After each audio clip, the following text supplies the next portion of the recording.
A salute to small business, how these owners succeed in the Poconos. Plus the original people of the Poconos.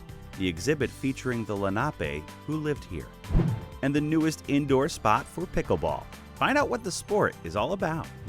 Exploring another Pocono small town. A new spot to relax and unwind. The historic announcement heard around the world with local ties. Plus, an in-depth look at policing in the Poconos. Hello everyone, thank you for joining us for this November edition of Pocono Mountains Magazine. It has been a beautiful fall foliage season here in the Pocono Mountains. I mean, check out these views from Skytop Lodge. And now we're looking ahead to the winter season. Yeah, and Brianna, it is the season of giving thanks. We are so thankful for all the great stories on this edition of Pocono Mountains Magazine, including small businesses and what it takes to keep them running, as well as those medals being restored to the All-American athlete, Jim Thorpe. Yeah, there is a great show ahead, but first, let's check out how the Poconos have been making the news lately. Newswatch 16's Amanda Eustace takes us to Holly Ross Pottery to show us what has made this place so unique over the past 3/4 of a century. It's the end of an era for a pottery shop in the Poconos. Holly Ross Pottery has closed for good. WNEP TV reported on the final days of sales at the dinnerware shop in Greentown. PTN even talked to the late owner, Charlotte, back in 2019 about the property's iconic bridge. It is, yeah, it's just a really peaceful place to walk and to enjoy. Yeah, And, thank you so and much. so many people have memories from that bridge. I mean, they've come with their grandmother, or they've come with their mother, or they came when they were just little kids. If we're going to talk about food, let's talk about what's in front of us. What's this? This is our ostrich steak. WBRE TV's lifestyle program, PA Live, explored downtown Lehighton for a one-hour show all about the Poconos. In this segment, host Chris Bohinski samples some of the unique dishes at Bonnie and Clyde Pub and Grill. We'll show you everything this small town has to offer coming up in just a bit. We're in Jim Thorpe, Pennsylvania. So this was a jail built in 1871, active all the way until January of 1995. 6ABC from Philly stopped in the old jail museum at Jim Thorpe for a spooky tour for the Halloween season. This historic jail has quite the story, as we've shared on Pocono Mountains Magazine before, and is open for tours to learn all about the Molly Maguires, who were imprisoned and put to death here.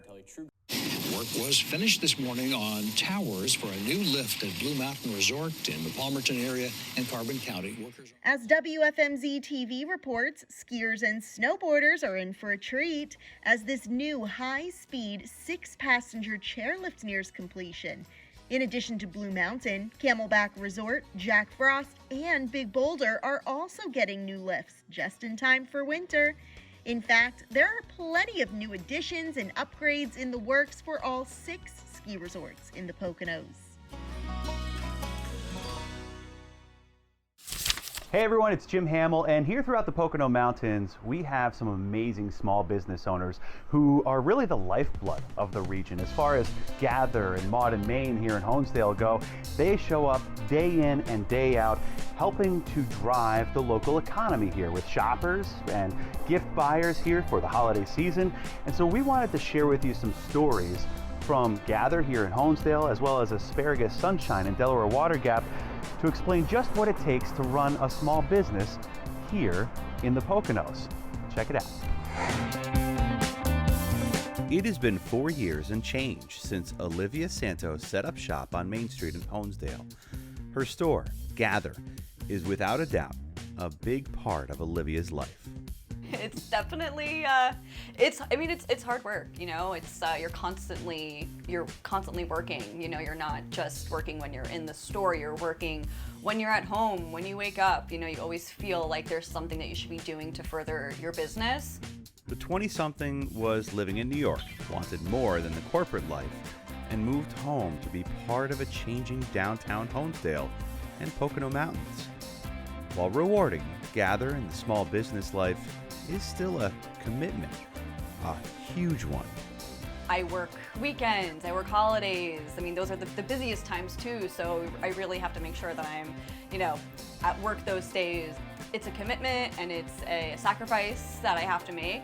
I wouldn't trade it for anything. I mean, I'm so happy to be my own boss and to be able to, feel like I'm making a difference here and getting to meet so many amazing people. 50 miles away in another part of the Poconos, Lauren Chamberlain has been putting out the open sign at her Asparagus Sunshine for 4 years as well. Her hometown store turned a hobby into what Lauren calls an extension of her personality. It's literally different in here every single time you come in. You'll see something different, or there'll be a whole new display or just something new. This space, especially the counter, has a special connection for Lauren. I sat at this counter when I was probably 14 years old, and it was my first job, and I glued leather wallets together when it was the leather shop. Now it's her shop. Antiques, local memorabilia, things that didn't just appear overnight.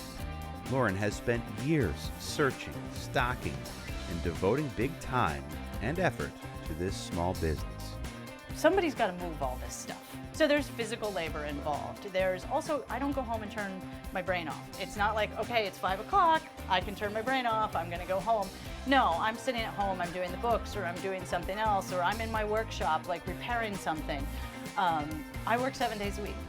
Whether it's Asparagus Sunshine, or Gather, or any number of small businesses dotting the map of the Poconos, the story is the same. It's work, and sometimes not always what you think.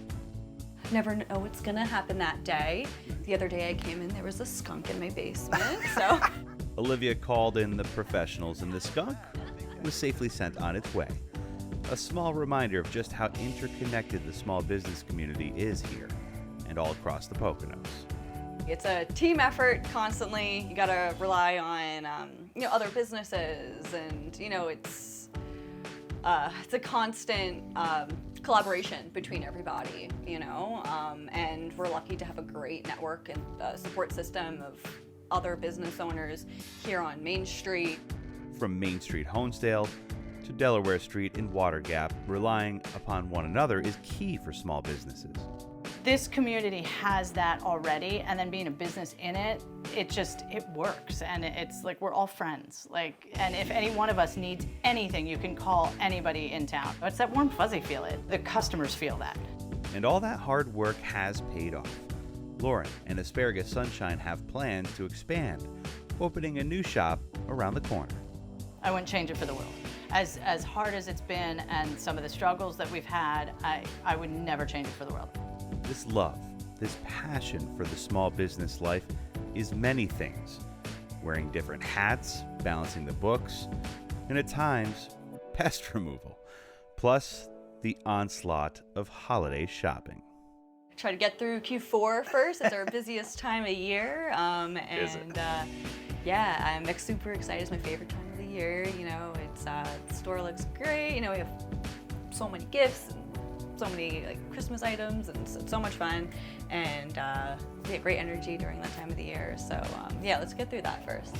Always thinking business, these owners work to give our Pocono towns character. And in return, we can support them now and all year long. Happy shopping. Jim Hamill for the Pocono Television Network. Still ahead on Pocono Mountains Magazine, we're exploring yet another small town here in the Pocono Mountains. We'll find out what Lehighton has to offer. Jim Hamill and Brianna Strunk will be right back with more Pocono Mountains Magazine. A special thanks to our sponsors, St. Luke's Monroe Campus, East Stroudsburg University, and Lehigh Valley Hospital, Pocono.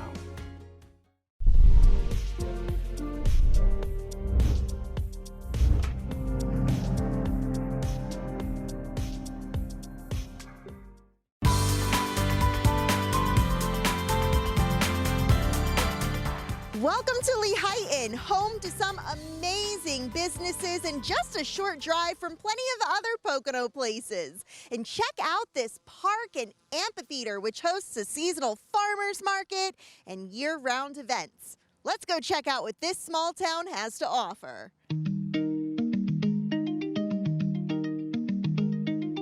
Welcome to Within Harmony. We have jewelry as far as necklaces and bracelets. We have ethically sourced crystals and stones from around the world. We have fossils, including dinosaur teeth. And then we have fun things like little plastic army men, known as Yoga Joes. We have books, we have tarot decks, and then we have an assortment of handcrafted items. What you're seeing here now is the crystal light bed. It's one of the therapies or sessions that we have here, whether it's physical aches and pains, whether you're a gym rat looking for recovery fast, whether you're going through any kind of trauma or any treatment, it can be utilized in conjunction with it.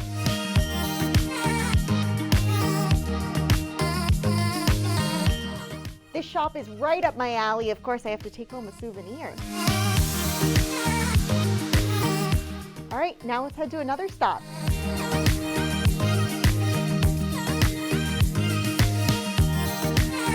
Hi, I'm Bob Schaefer here at Jokers of Well Game Cafe, where we like to give some people a place to sit down, have some fun, put the cell phone away, and enjoy each other. We have about 375 or 400 board games here, card games and whatnot to play.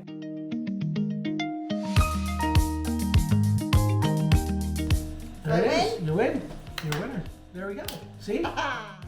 We also have escape rooms that were designed by local teachers. We also have a very unique thing in that we serve food. A lot of game stores, if you go to a game store, you have to order food somewhere else or, go find a takeout somewhere. We do offer that for everybody here. That was fun. Now let's head back to the 1930s. Welcome to Bonnie and Clyde's Pub and Grill. We go from chicken wings to burgers to filet mignon to lump crab cakes. We'll do ostrich, we'll do wild game, boar, kangaroo.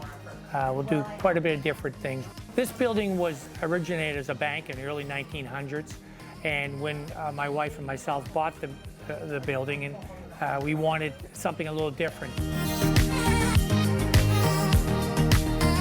Each booth has a different gangster's name. Each one has a little bit of a history of the gangster back in the day. So it's pretty neat. You sit at a different booth and get a little different education. Now let's head to one of my favorite stops on the Pocono Beverage Trail. Welcome to Wine & More. Here we offer both wines and tapped beers. Our wines are from a small family farm out in Pine Grove, Pennsylvania. We have everything from zero sugar, very dry reds, all the way up to very sweet fruited wines, spicy wines. We specifically are doing very well with raspberry habanero wine. Oh yeah, that is good. The other half of our business is the Carbon Craft Beer Tap Room. It's featuring Cave Brewing, which is a father and son brewing company down by Lehigh University. We have 8 of their craft beers on tap and they change constantly.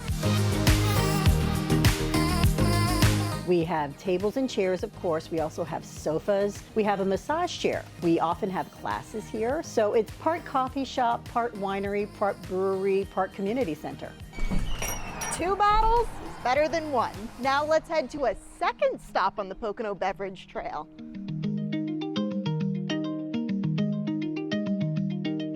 My name is Rod Walk.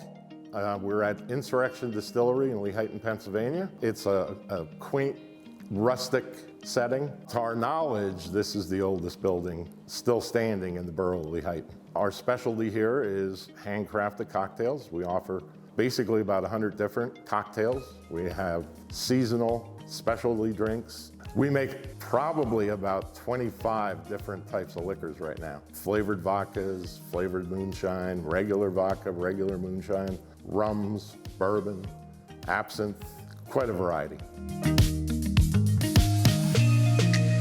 Cheers to an action-packed day here in Lehighton, and this small town is close to many other attractions, like the D&L Trail, 3 state parks, including Hickory Run, downtown Jim Thorpe and Palmerton, the number 9 coal mine and museum, and Country Junction, the world's largest general store. For the Pocono Television Network, I'm Brianna Strunk.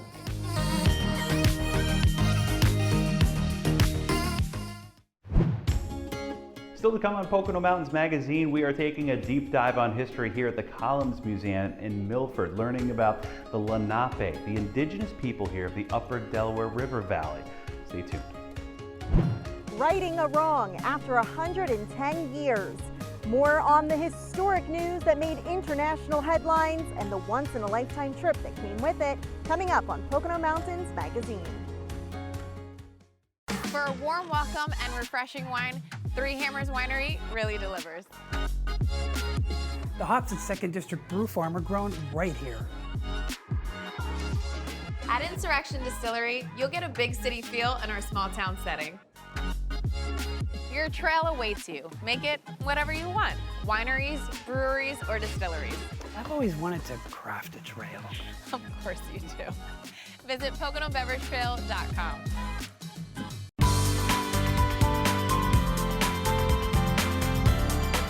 Here in the Poconos, Jim Thorpe the Borough is named after Jim Thorpe, the famous Olympian, who is laid to rest just outside the downtown. Part of his story includes what many consider a major injustice, which was recently corrected after 110 years. We recently caught up with Jim Thorpe's very own grandson to discuss the historic news as well as the once-in-a-lifetime trip that came with it. And if you look behind me here, you can see some of the track that my grandpa ran on.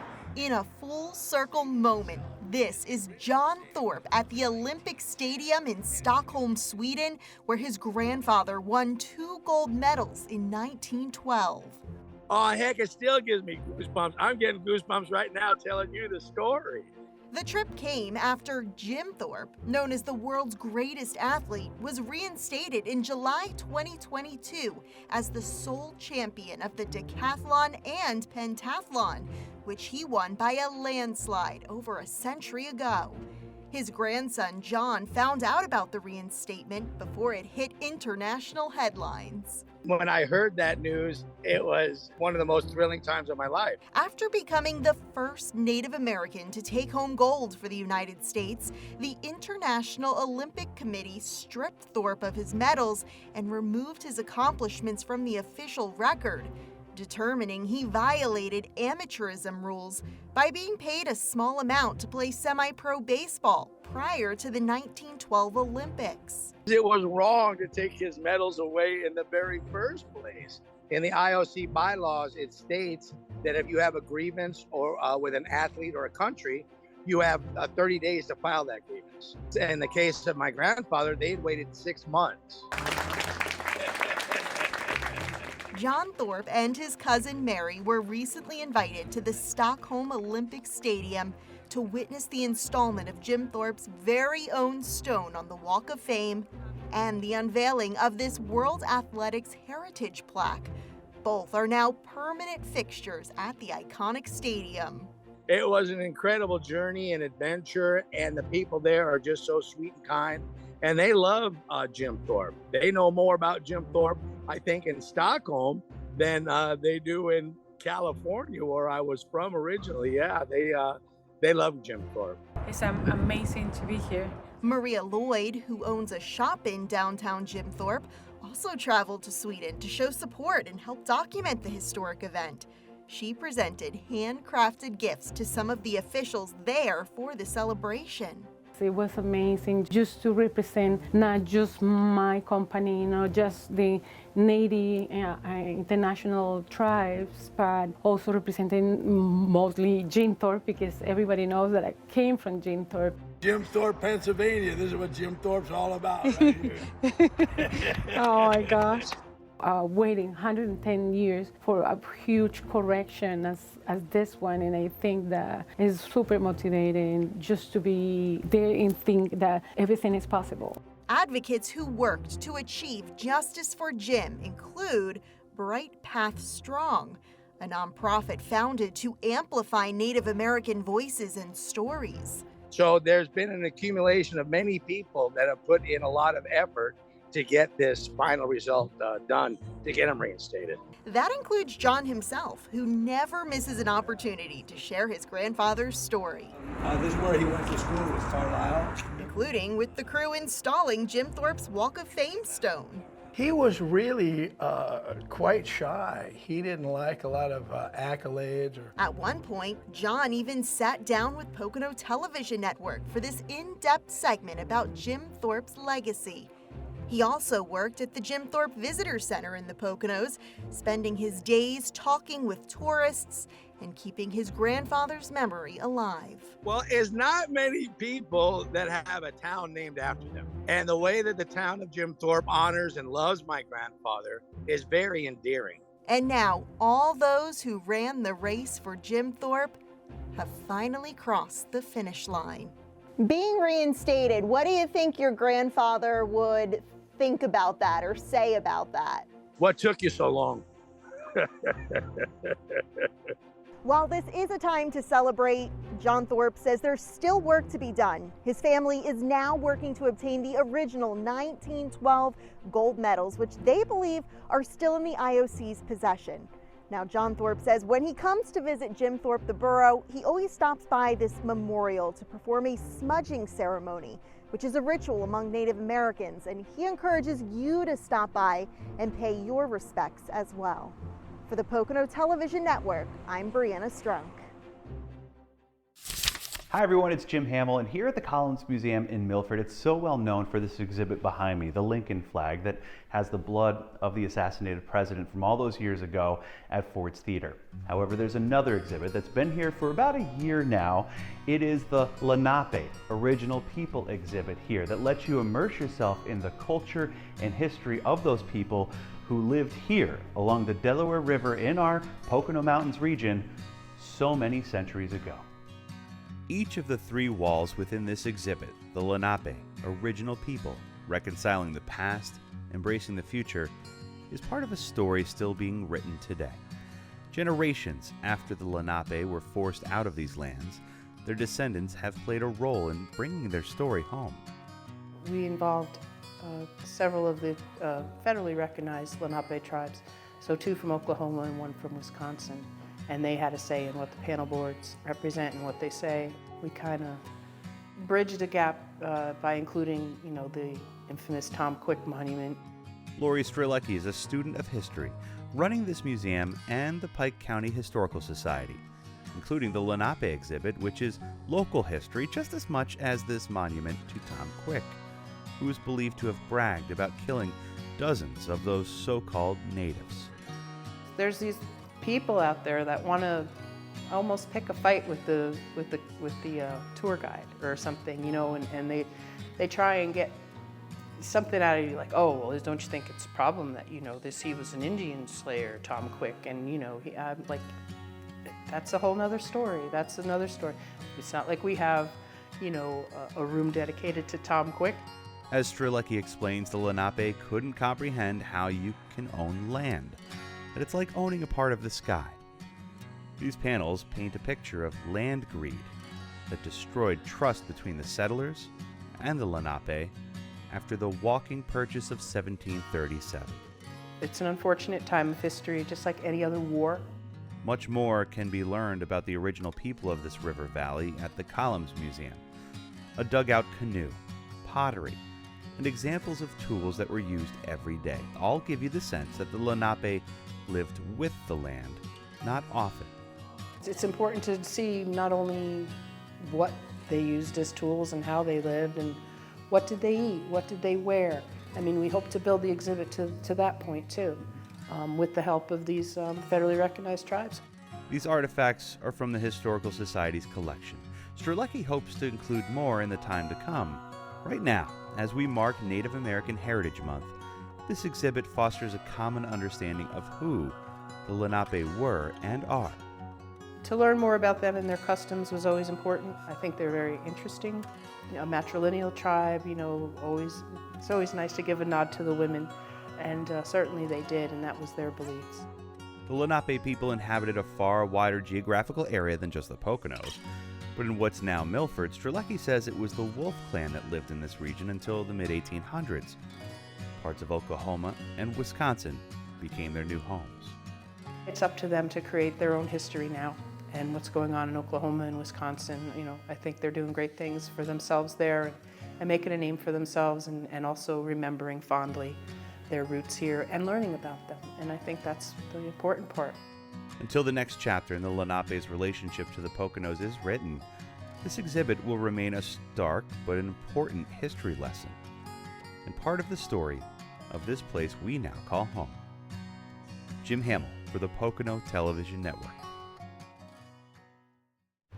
Coming up next on Pocono Mountains Magazine, we're going to talk to 3 heroes of the Pocono Mountains that protect 30 million people when they visit us, and you and I when we live here. That's up next. We're getting zen at a brand new state-of-the-art wellness center in the Poconos. Coming up on Pocono Mountains Magazine. Your health has never been more important. That's why Lehigh Valley Health Network is making it easier than ever to take control with MyLVHN, your digital health partner. MyLVHN allows you to schedule appointments right from the palm of your hand, message your doctor questions, and even see an LVHN provider from the comfort of your home through video visits. With MyLVHN, you have on-demand access to your health anytime, anywhere. To learn more or to sign up, visit lvhn.org/mylvhn.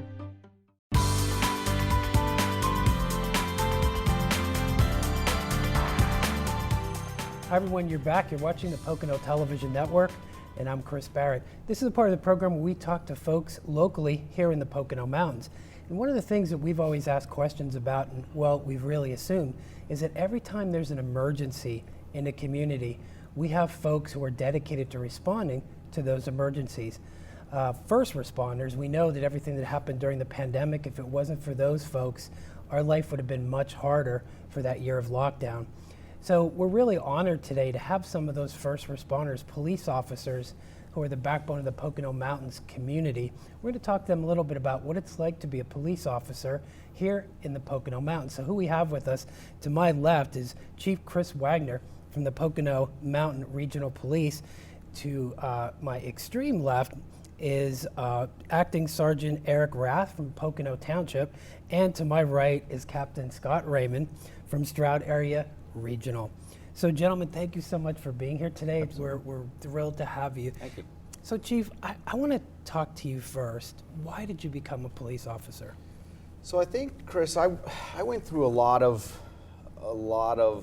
soul searching, I guess, like kids do these days, where I was in college, didn't really have a direction, didn't know where I wanted to go, flirted with different majors, and I know a lot of kids go through that.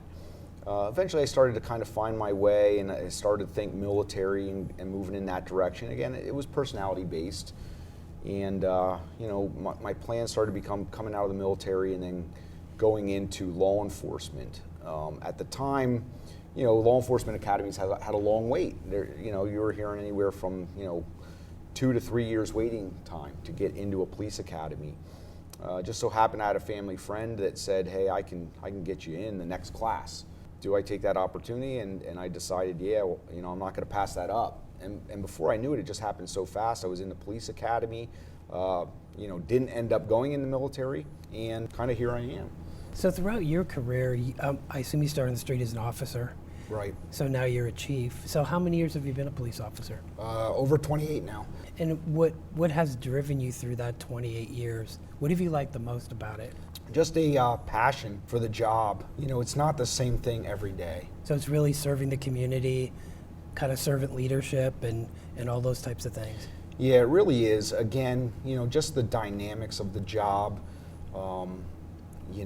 serving the community, really bringing, I always found it interesting to bring justice to victims.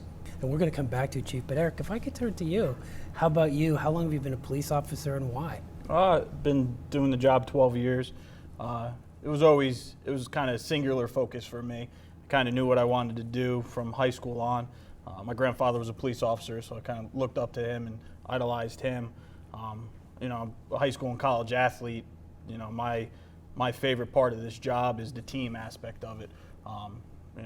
We're all brothers and sisters every day that you go to work, and you have to work as a team to accomplish the goals. Like Chief said, they're different every day, and they're ever changing. But if you stay together, work as a team, you're going to be successful as a department. That's kind of athletics to law enforcement. They really relate. You strap up a helmet and tie up your cleats, strap up your vest and put your gun belt on. They relate to each other, and you have a lot of the same same mentality with the officers that you work with. So you always knew from a young age that you wanted to be a police officer? Correct. When you're little and you're watching movies and stuff, but once you hit high school and you're starting to think about which colleges you want to go to, which professions, there's really only one for me, which was law enforcement. So the day that you received your badge, do you remember that day? And the first day you worked the street, do you remember that? I do. Yeah, it was a proud moment. Chief Wagner was actually there for it. I love it. I'm in my 11th year at Pocono Township, and every day I go in, I love my job, and that's big for me. We deal with a lot of different things, a lot of stressful situations, and loving the job and the people that you work with makes it a lot easier to handle those situations. So Scott, if I could, we're going to come back, Eric, but Scott, if I could bring you in on this, why did you become a police officer? Actually, my uncle was a deputy inspector out in Nassau County, Long Island, and we got together with them about once every 3-4 months, and he would tell me all sorts of different exciting stories about some of his apprehensions over the years, and really just enjoyed listening to the stories about him basically getting the bad guy off the street and justice for the victims, as Chief Wagner had stated earlier. It was something that was different every day when he went out on the road, and had some excitement. And just listening to that, actually I originally wanted to be a landscaper. I wanted to just go cut grass and build landscaping walls. But the change up of the things that he did every day and the stability of the profession is why I ended up moving towards that in college. And how long have you been a police officer now? This is my second department. I was part-time up in Matamoros, up in Pike County for 2 years, and then got hired here, and I have 26 years in. So I know the chief and the sergeant, but as a captain, what are your duties as a captain? So we're going through a transition right now where I'm actually doing a lot of different duties, from hiring and recruiting to being in charge of the patrol division, making sure that the officers have what they need on a daily basis. So just another question for all of you, and Chief, I'll give this one to you. Why should someone pursue the career of a police officer, in your opinion? It's personality driven. You need to have the right personality. Again, what I see in a lot of the interviews is, the personalities that we attract are those who really care about the community and really want to serve. They sometimes come from a law enforcement family. It's just like any other career, a lot of times if, you have carpenters in your family or you have bankers or whatever the case may be, the children follow suit. And we see a little bit of that, but then we also see those who are kind of cutting it on their own, where, maybe their father was in a different career, their mother was in a different career. They decided they're going to be a first-generation law enforcement officer. And again, we really see that just overall desire to serve the community.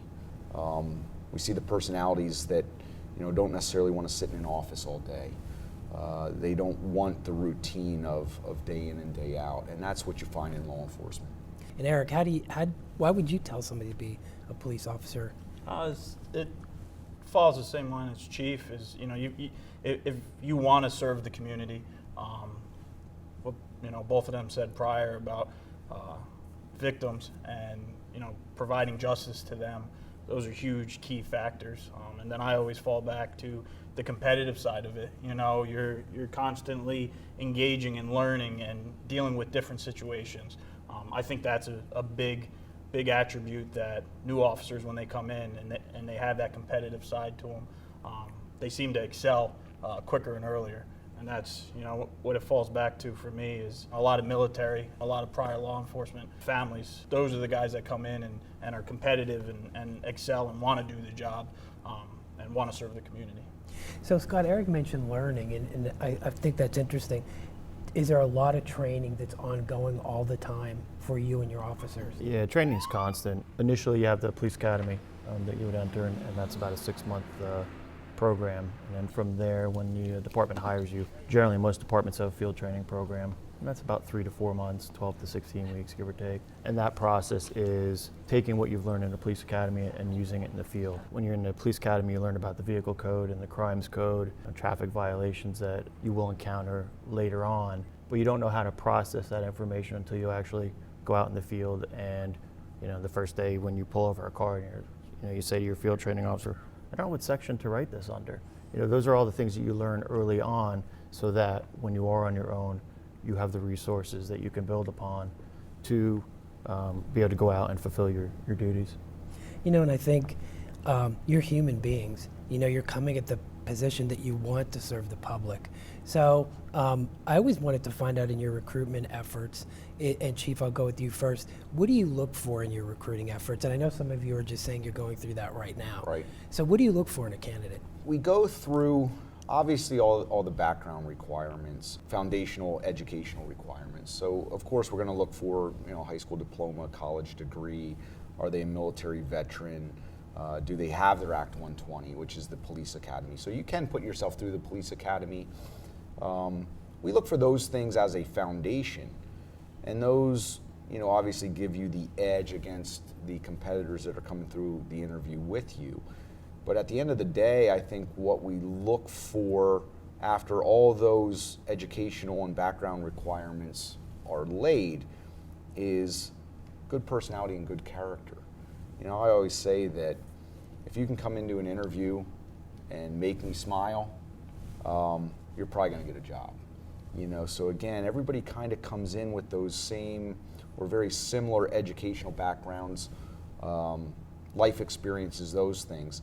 But it's that electric personality that's going to win you the day, and I think that's what I look for, coming out of the interviews as to, whose name I'm going to check, I guess.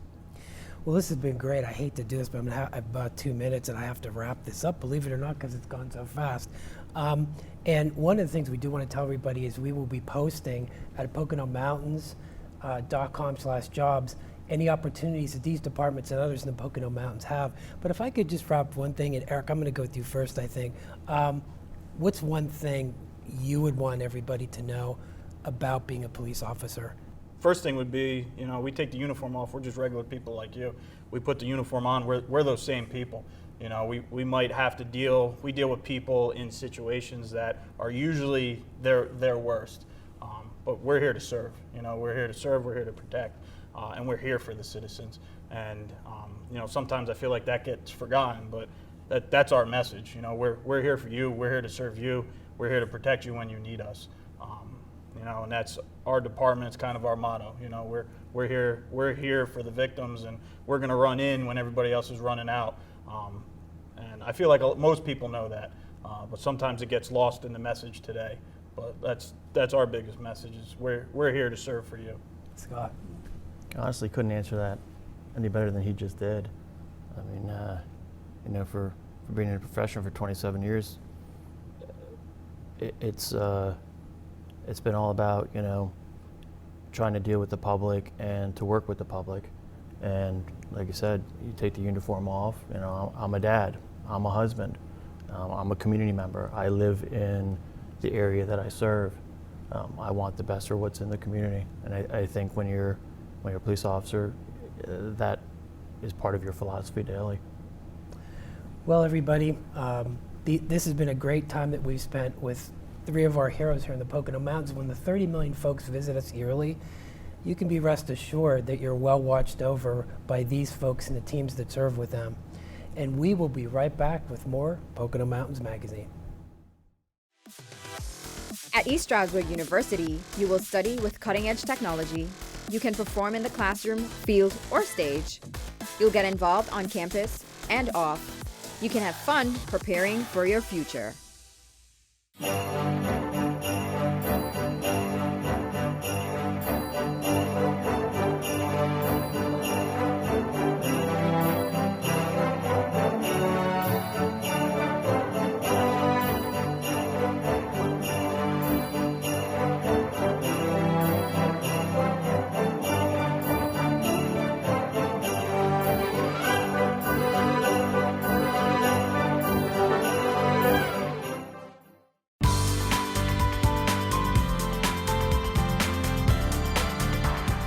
We can all use a little zen in our lives, and today we are visiting a brand new business in Mount Pocono where you can experience every modern wellness service that you could dream of and more, all under one roof. Let's go check it out. Good morning. All right, come with me. All right.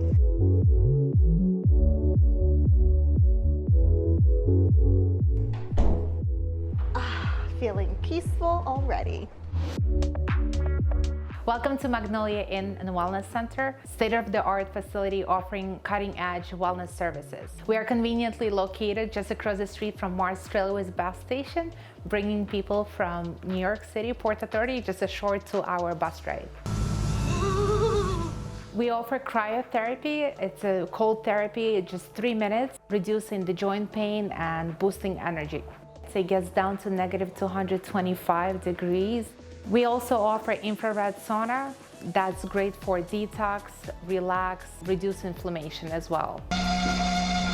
House salt therapy is very, very popular, especially post-COVID, because it definitely helps with the lungs, the respiratory conditions, asthma, allergies, and you just enjoy the session of 30 minutes of breathing and inhaling the salt air. Biocharge is one of the most innovative technologies out there. There are up to 1,400 recipes available. We can pre-program up to 35 into the machine. People sit around it just like they would sit around the bonfire and charge themselves up with energy. Flow therapy, ours is a flow couple suite, so it's actually good for 2 people. It is a sensory deprivation therapy. There's nearly 10 inches of water, but there is also 1,500 pounds of Epsom salt. So the density of the water is what makes you float. And it's 1-hour session, 60 minutes. I've tried it a number of times, but people also say that it's an out-of-body experience. Steam room is another awesome way to detoxify your body. We offer a number of different massages: Swedish, deep tissue, couples massages, hot stone. IV drip has been a very popular thing around, and I'm so excited to bring this to the area as well. Magnolia Cafe and Juice Bar is a holistic, beautiful place that we created for people to continue their wellness journey. We offer cappuccinos, espressos, but also juices and smoothies and healthy snacks. So people can also stay here overnight. We created state-of-the-art 6 boutique rooms. Every single one has its own theme. You know, I was looking for all of these services for myself and I could not find, and I kept going to New York and to other places. There has definitely been a big demand in the last 2 years, 3 years that we are seeing. I just decided to bring it all under one roof and to make it available for the community as well as for the tourists. Our original property, Magnolia Streamside Resort and Wedding Venue, is located in Canadensis, Pennsylvania, and we've been very busy there in the last couple of years. First, we've purchased quite a bit of acreage around the original property. So now we sit on 125 acres of undisturbed, pristine forest and truly intensified that feeling of disconnection for our guests. So we actually debuted our Streamside Kitchen this summer. It's an outdoor seasonal eatery. So Wedding Venue is truly a unique, chic, and rustic experience for our couples. They get married in what we call Enchanted Forest Chapel, and then they celebrate this incredible occasion in about 4,000 square foot brand new pavilion that's built all along the stream. So we have 6 freshly renovated cottages and 3 units. We can host up to 56 people. They range in sizes from 1 bedroom to 3 bedrooms. We purposely eliminated many of the modern age distractions, like we don't offer TVs in our cottages, and instead we encourage them to play a board game or make a fire. Another project that we're excited to begin shortly is adding off-the-grid units. Our dream is to have tree houses and the glam tents.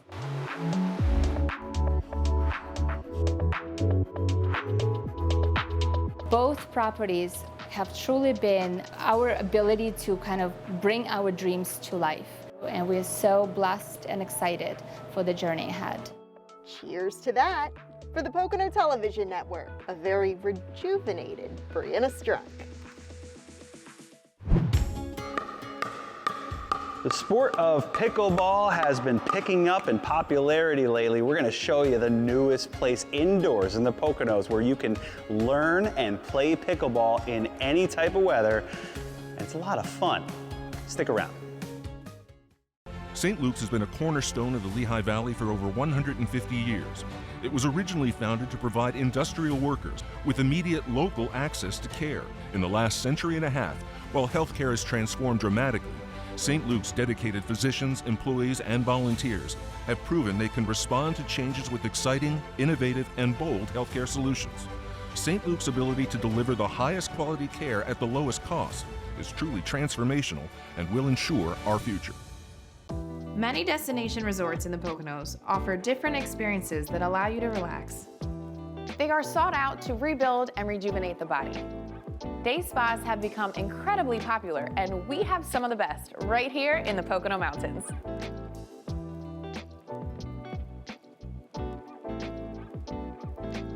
Experience a new inner peace with some of the world's best spa therapies right here in the Poconos. Visit PoconoMountains.com.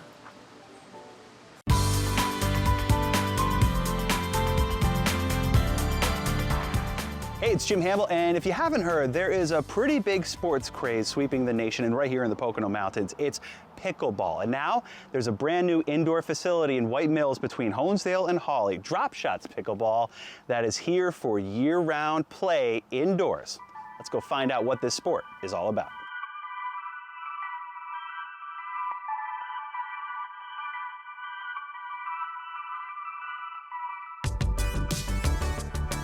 Hi, I'm Christine.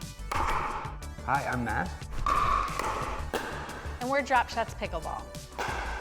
It's a cross between, ping pong, tennis, and badminton, and it's a really fast-paced game that you can pick up quickly.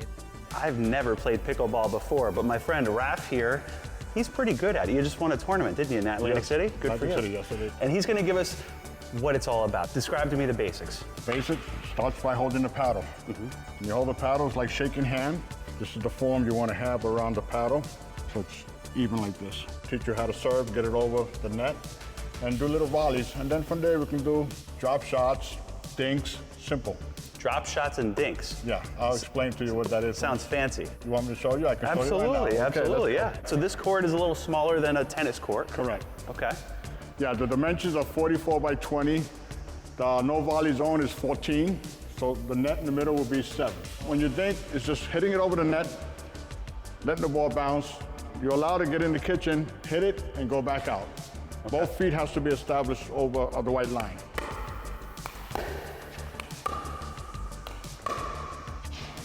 That's one of the basics. The other basic will be cross dinking, which it is. I'm going to be hitting the border Mary.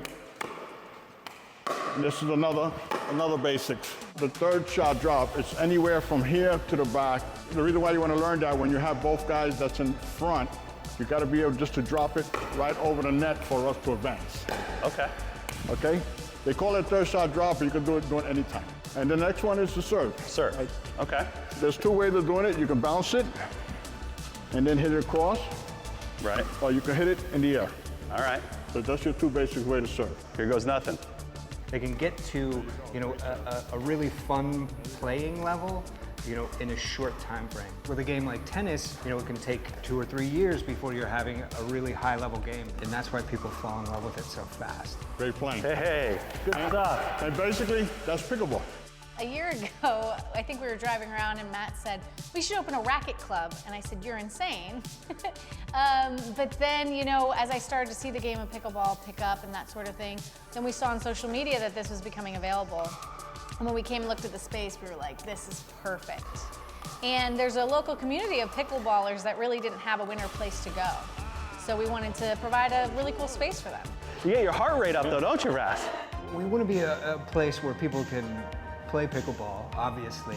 Also, as a place where there's a little bit of a community as well.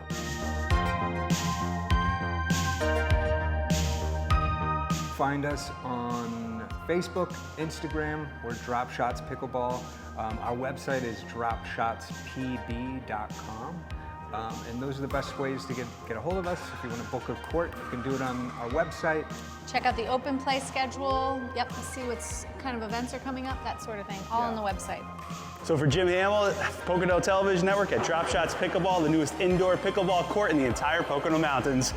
We'll see you next time.